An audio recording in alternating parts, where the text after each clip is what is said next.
1908 का हिंदुस्तान। अंग्रेजों ने बंगाल के 2 हिस्से कर दिए थे।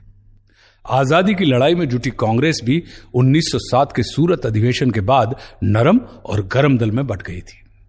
बाल गंगाधर तिलक और लाला लाजपत राय गरम दल की नुमाइंदगी कर रहे थे और रास बिहारी बोस नरम दल के साथ थे। महात्मा गांधी अभी तक भारतीय आजादी की लड़ाई का हिस्सा नहीं बने थे।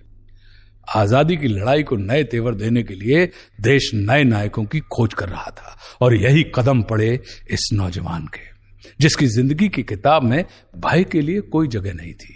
आजाद देश का ख्वाब दीवानगी की किस हद तक उस पर हावी था, 1 मई 1908 को दुनिया इसकी झलक देख रही थी।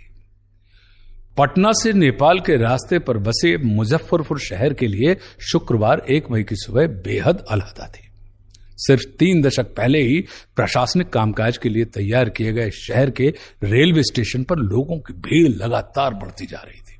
हर कोई सिर्फ और सिर्फ 18 साल के इस नौजवान की एक झलक को अपनी आंखों में भर लेने के लिए बेताब था। हथियारबंद सिपाहियों की घेराबंदी के बीच इस नौजवान को ट्रेन के फर्स्ट क्लास कंपार्टमेंट से निकालकर खुली चौपहिया गाड़ी की तरफ ले जाया जा रहा था। लेकिन इस किशोर के चेहरे पर दूर दूर तक कहीं कोई शिकन नहीं थी, कोई भय नहीं था। गाड़ी में बैठते बैठते वो जोर जोर से सिर्फ एक ही आवाज बुलंद कर रहा था, वंदे मातरम। रेलवे स्टेशन से पुलिस स्टेशन तक पहुंचते पहुंचते ये भीड़ एक जन सैलाब में बदल गई थी।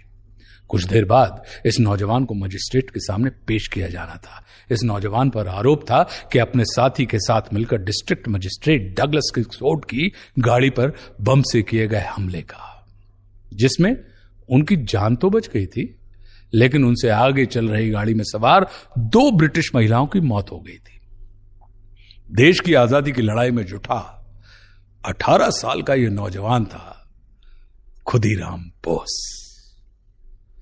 खुदीराम बोस की किस्मत को जिंदगी का गुणा भाग सिखाने वाली किताबें नहीं, बल्कि आजादी की आग से सुलगते तराने मंजूर थे।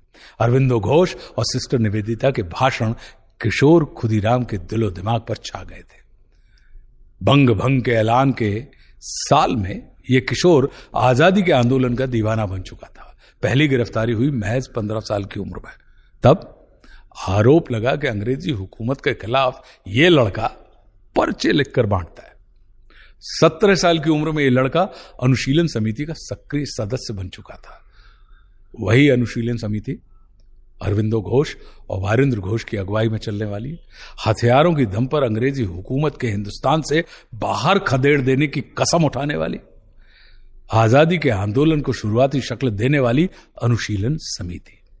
उम्र के 17वें साल तक खुदीराम ना सिर्फ बम बनाना सीख चुके थे, बल्कि बम को अंग्रेजी हुकूमत के डंडे फटकारने वाली पुलिस स्टेशन के आसपास लगाकर बम उड़ा देने से इन्हें कतई गुरेज नहीं था।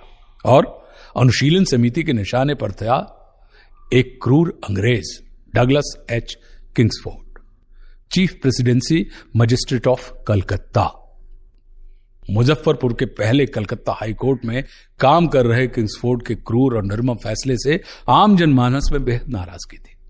आजादी की लड़ाई में जुटी अनुशीलन समिति ने अपने सदस्य प्रफुल्ल चाकी और खुदीराम बोस को जिम्मेदारी सौंपी किंग्सफोर्ड को निशाना बनाने की। इस बार बम बनाने की ट्रेनिंग लेकर पहुंचे खुदीराम बोस ने चाकी के साथ बहुत गोपनीय तरीके से आक्रमण की योजना बनाई, लेकिन आखिरी मौके पर किस्मत किंग्सफोर्ड के साथ थी।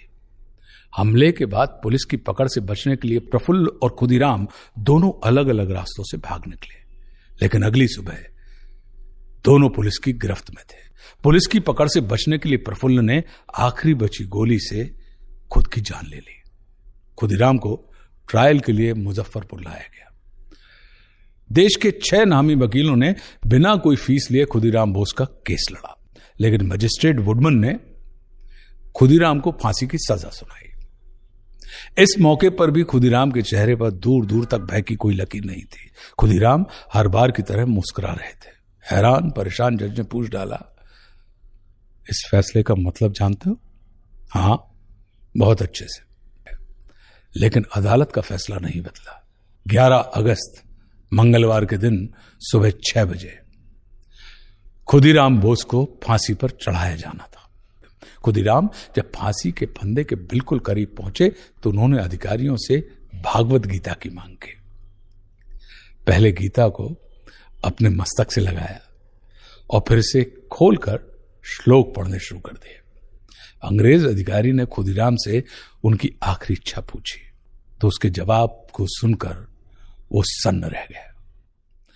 अगर मुझे फिर इसी तरह जन्म लेने का मौका मिला तो मैं अपनी मातृभूमि के लिए इसी तरह बलिदान देना चाहूंगा। ये कहते कहते उनके चेहरे पर मुस्कुराहट बराबर बनी हुई थी। खुदीराम की इस मुस्कुराहट ने ब्रिटिश सल्तनत को हिलाकर रख दिया। बाल गंगाधर तिलक के अखबार केसरी ने लिखा, भारत में बम का यह जन्म आजादी के संघर्ष में 1857 के विद्रोह के बाद की सबसे बड़ी घटना है। घबराई ब्रिटिश सरकार ने तिलक पर राजद्रोह का मुकदमा दर्ज कर डाला। तिलक को अब अगले 6 साल बर्मा के मांडले जेल में रहना था। लेकिन यह सब खुदीराम बोस होने के मायने से रूबरू करा रहा था। आजादी की लड़ाई में नायकों की तलाश में जुटे इस देश में एक किशोर उस जगह को भर रहा था। खुदीराम बोस का यह बलिदान नेताजी सुभाष चंद्र बोस, भगत सिंह, चंद्रशेखर आजाद जैसे क्रांतिकारियों को प्रेरित कर रहा था। खुदीराम बोस की शहादत की गूंज देश के घर घर में सुनाई पड़ रही थी। बंगाल में बुनकरों ने धोती की किनारियों पर खुदीराम लिखना शुरू कर दिया था और देश के हिस्से में स्कूल और कॉलेज के छात्र यही धोती पहनकर कॉलेज पहुंच रहे थे। देश में सबसे छोटी उम्र में फांसी के फंदे को चूमते हुए खुदीराम बोस ने देश में आजादी की एक नई राह तैयार कर दी थी। खुदीराम एक नई कहानी लिख गए थे।